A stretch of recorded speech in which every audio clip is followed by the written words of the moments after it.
माणसाचं आयुष्य वाढते ते नंबर असतं.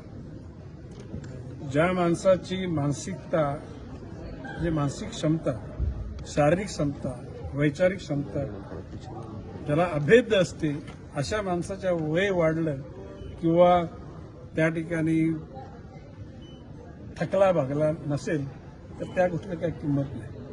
आता माणूस किती जगल्यापेक्षा कसा जगला महत्वाचा. माणसाने किती कमवलं त्याच्यापेक्षा कसं कमवलं ते पण महत्वाचं. ज्या कमवल्यानंतर लोकांमध्ये वाद प्रवाद निर्माण होतात अशा कमाईला काही किंमत नाही.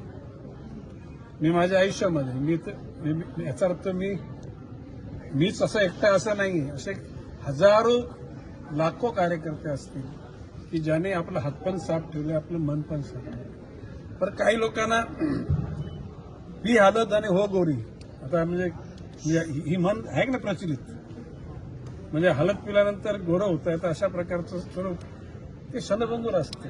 दुर्गामी त्या गोष्टीचा दुष्परिणाम होतो आणि मग आयुष्याच्या शेवटी पश्चातापाशिवाय दुसरी कुठली स्थिती उद्भवत नाही. आज काही लोकांनी मला शुभेच्छा दिल्या. खरं म्हणजे मी या गोष्टीच्या विरुद्ध आहे, परंतु लोक म्हणतात की कधीतरी तुमचं भेटणं व्हावं म्हणून त्या सगळ्यांच्या इच्छा आकांक्षा पूर्ण करता मी इथं आलो.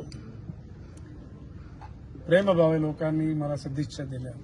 त्या सदिच्छा देणाऱ्यांच्या आता काहींनी फोनवर दिले, काहींना दूरदूरवरून येणं पण शक्य होत नाही, परंतु ते आपले सदिच्छकच आहे आणि म्हणून या सदिच्छा पुढे निश्चितपणे समाज कार्य करताना समाजाला आनंद देताना कामाला येतील.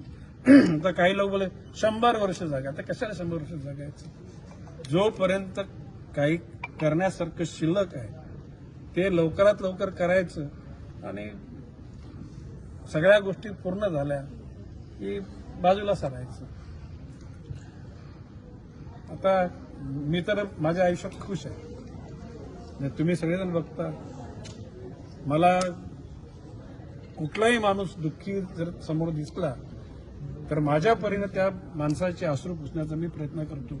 सगळ्यांचे अश्रू काय मी पुसू शकत नाही, कारण दुःख एवढं मोठ्या प्रमाणामध्ये म्हणजे आभाळ फाटले त्याला ठिगळ लावून काय त्याच्यातून उपाय होणार. परंतु आपल्या आपल्या परीने आपण केलं तर त्याच्यातून अन्य लोक सुद्धा मदत करतात आणि समाजाची काही प्रमाणामध्ये सेवा घडतेच.